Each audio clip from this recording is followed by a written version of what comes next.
نکل کر خانقاہوں سے ادا کر رسم شبیری کہ فقر خانقاہی ہے فقط اندوہ دلگیری۔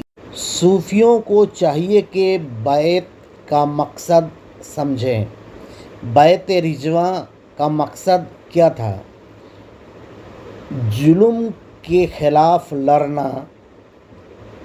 یہ مقصد بیعت کا تھا۔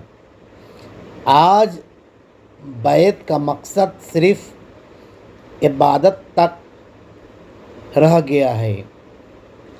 صوفیوں کو چاہیے کہ عبادت کے ساتھ اپنے مریدوں کو ظلم کے خلاف لڑنے کی ترغیب دیں۔